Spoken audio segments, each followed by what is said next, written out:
Persib Bandung resmi mendatangkan pemain asing anyar yang bernama Melson Lima. Ia kelahiran Belanda yang pernah memperkuat timnas Cape Verde. Melson Lima didatangkan Persib untuk memperkuat lini serang yang dimiliki oleh pasukan Boyan Hodak. Sebelum lebih jauh, aku gak pernah bosan-bosannya untuk ingatkan teman-teman, ketika teman-teman tonton video ini, jangan lupa tekan tombol like-nya.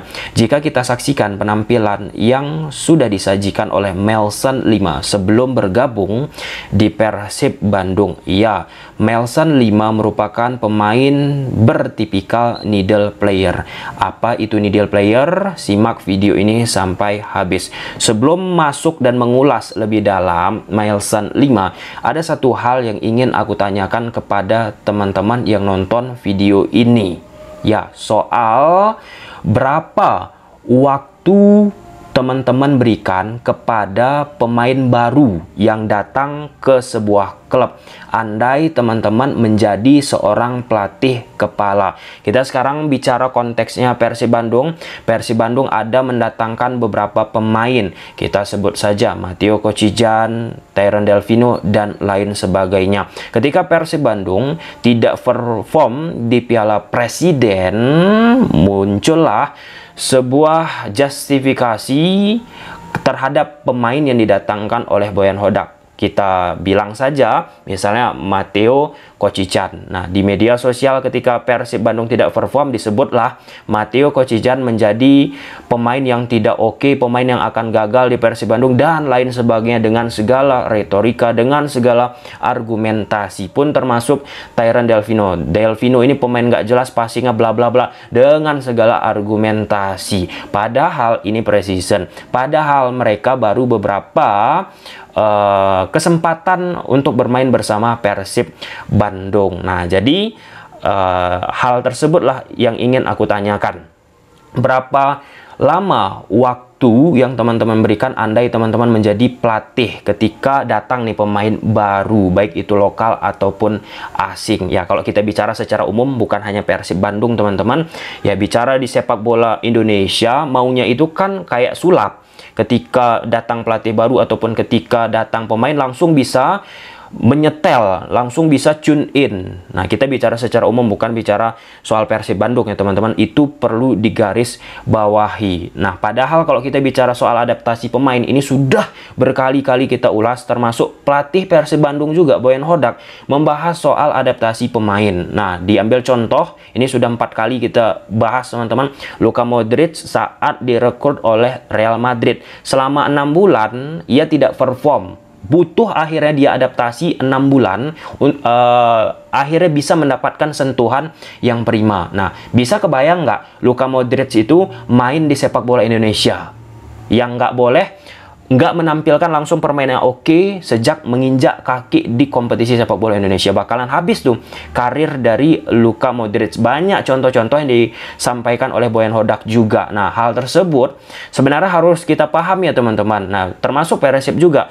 Ketika Madinda didatangkan, banyak meragukan sosok Madinda. Madinda akhirnya beradaptasi dengan Persib Bandung, menampilkan permainan sensasional. Madinda out dari Persib Bandung, datang Beltrami. Beltrami awal-awalnya nggak oke mainnya, diragukan Beltrami. Kenapa nggak Madinda aja dipertahankan? Madinda oke, bisa menjaga konsolidasi permainan Boyan Hodak, bla bla bla bla. Ketika Beltrami sudah tune in bersama Persib Bandung, diagung-agungkanlah ataupun diapresiasi, disanjung dan lain sebagainya sosok dari Stefano Beltrami oleh pihak-pihak tertentu teman-teman. Nah, dalam posisi sekarang juga hal serupa terjadi kala Tyron Delvino tidak perform bersama Persib Bandung. Dikait-kaitkan lagi, kenapa Stefano Beltrami tidak dipertahankan aja padahal dia sudah oke, bla bla, butuh sosok Beltrami. Ini kan nggak berhenti-berhenti. Ketika Madinda out, Beltrami datang. Awal-awal kangen Madinda. Ketika Beltrami sudah perform, nggak kangen lagi Madinda, dan sebagainya.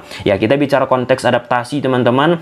Dan bagi seorang pesepak bola itu sangat amat penting untuk dirinya yang namanya beradaptasi tadi. Ya, aku mengerti juga dengan nama besar, atmosfer sepak bola Indonesia khususnya Persib Bandung yang namanya sangat luar biasa teman-teman, pasti yang diharapkan agar permainan itu bisa perform secepat mungkin. Tetapi kita sudah mendapatkan gambaran bagaimana Persib Bandung sangat-sangat luar biasa akan kesabarannya dari beberapa case yang sudah kita contohkan tadi dalam waktu yang dekat ini. Alberto Rodriguez sudah dicontohkan oleh Persib Bandung kesabarannya dan bisa menghasilkan dan menemukan potensi dari sosok back tinggi besar tersebut dan beberapa pemain lainnya. Nah, coba silahkan tulis di kolom komentar. Bukan tak mungkin juga Melson 5 ini pun akan mendapatkan hal serupa, tetapi jika kita melihat profiling dari Melson 5 ini merupakan pemain yang sangat amat dibutuhkan bagi pasukan Boyan Hodak. Nah, kalau kita bicara beli pemain asing, saat aku berdiskusi dengan beberapa petinggi klub-klub yang ada di Liga Indonesia, teman-teman, itu gambling, itu judi. Oke, ia bagus di sepak bola luar sebelum datang ke Liga Indonesia. Nah, tetapi ketika main di Liga Indonesia malah nggak bagus. Nah, judi maksudnya bukan main judi ya, tetapi dalam tanda petik berjudi. Bisa saja oke, bisa saja nggak oke. Nah, tadi sudah aku sebut, needle player. Karakteristik tipikal dari Melson 5. Needle player itu apa, Bang Tom? Ya, secara halusnya pemain yang berani melakukan tusukan lewat gerakan-gerakan skill individualnya. Pemain jarum. Nah, needle player di Persib Bandung siapa lagi? Ada sosok yang namanya Ciro Alves. Itu pun needle player. Dia berani melakukan gocek-gocek skill individualnya. Termasuk siapa lagi? Febri Haryadi. Dia pun termasuk pemain yang suka melakukan hal demikian.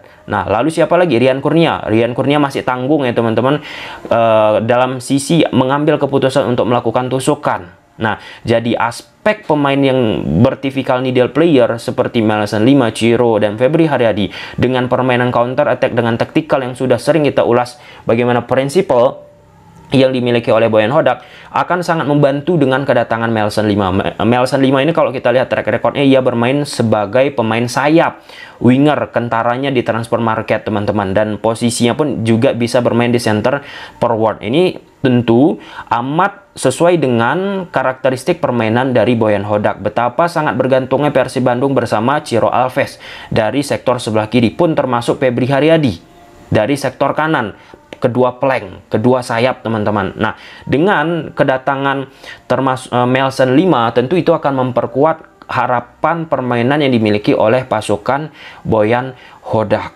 Nah, gocek-gocek dari Melson 5 inilah yang diperlukan oleh Persib Bandung untuk bisa membongkar permainan yang dimiliki oleh lawan di saat mungkin Ciro Alves mandek ataupun Febri Haryadi kan kemarin sempat cedera bersama Persib Bandung. Itu pun harus ya tentu diperkuat oleh Boyan Hodak. Kedalaman ya, khususnya di sektor plank, Rian Kurnia sudah diberi kesempatan berkali-kali tidak begitu oke. Tentu keputusan untuk mendatangkan Melson 5 ini sangat amat presisi.